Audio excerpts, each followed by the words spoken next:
ክርስቶስ ዮሐንስ ወንጌል ምዕራፍ 21 ከቁጥር 1 ያለውን ቃል አነባለሁ። በጌታ በኢየሱስ ስም ትሰሙኛላችሁ።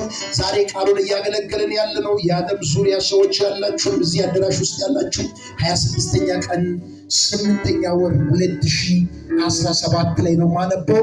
በጌታ በኢየሱስ ስም አነባለሁ። እንዲህ ይላል ቁጥር 10 ላይ ኢየሱስም አሁን ካጠመዳችሁት አሳ አምጡልኝ አላቸው።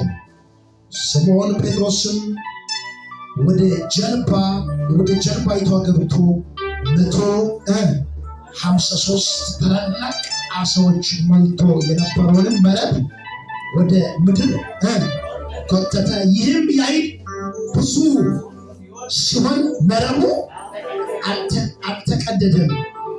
ከዛ ቁጥር 12 ላይ ኢየሱስም ኑ ምሳ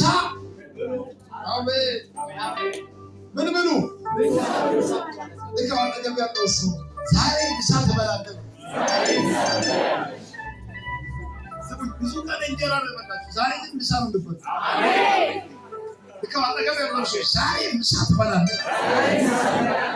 ዛሬ የምትበላው ምሳ መልስ ህይወቴን የሚቀይር ኑሮዬን፣ ንግግሬን፣ አስተሳሰቤን፣ አመለካከቴን፣ አይምሮን፣ መልኬን የሚቀይር ታሪክ ደግሞ አንድ ሰው አሜን ይበል። ዛሬ የሆነ ምሳ ትበላለህ። ዛሬ ሰው ይኸውልህ ሰው በልቶ ይሞታል። አንተ ግን ለመኖር ኢየሱስ ከሚሰጥ ምሳ ትበላለህ።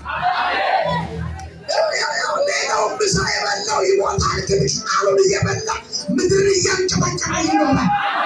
አይወልድም በሚባልበት ዘመን ጀግና ልጅ ወልደን አያገለግልም በምንባልበት ዘመን ላይ ምድሪቷን ያነጋግራል። አንዳንድ 8 ሰው አሜን ይበል። ይገብ ጨምረ ዛሬ መልስ እኔ ሊበለው መልስ ኢየሱስ ከሚሰጠኝ እኔ ማገለግለው መልስ ኢየሱስ ከሚሰጠኝ እኔ የሄደው መልስ ኢየሱስ ካለበት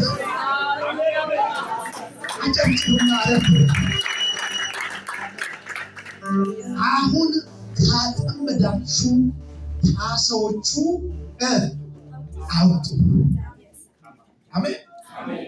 መቼ ካጠመዳችሁ? መቼ ግድለም ባለፈው አካውንቲ ባለፈው ደህና ልትሆን ይችላል። ባለፈው ከስራ ሊሆን ይችላል። ተከሰሽ ሊሆን ይችላል። ቤተሰብ ሰድቦ ሊሆን ይችላል። የሆነ ነገር ነው። አሁን መቼ ወይኔ ትገው መቼ ያው ምንም አይሉን ግን በአንዱ ባዱ ግን መቼ ግድለም ሰዎች ሰድቦ ይጨርሱ። ባለፈው ባይመማር ግን አሁን በቃ ውጭ ሀገር ያላችሁ ትስሙ። ከዚህ የባለፈው አታስቡ። መጽሐፍ ቅዱስ የጥንቱን የቆየውን አታስቡ። እነሆ የአዲስን ነገር እሱ መቼ ይመጣል? መቼ አሁን ስራ ይሰራል። ሰው ቀድሞ ሊሆን ይችላል። አሁን ግን ያንተ ነገር ይሰራል። የሆነ ሳምበዲ አልፎ ሊሆን ይችላል። አሁን ግን ላንተ ይነካል። የሆነ ሰው እየተራመደ ተሻግሮ ይሆናል። አሁን ግን ላንተ ይመጣል። ቢገም አሁን በስ ስኬት ይጠብቀኛል። አሁን ክብር ይጠብቀኛል። አሁን ስራ ይጠብቀኛል። አሁን አገልግሎት ይጠብቀኛል። አሁን መዝሙር ይጠብቀኛል። አሁን ወንጌል ይጠብቀኛል። አሁን በር ይጠብቀኛል። አንድ የተቀባ ሰው አሜን አረክ መቼ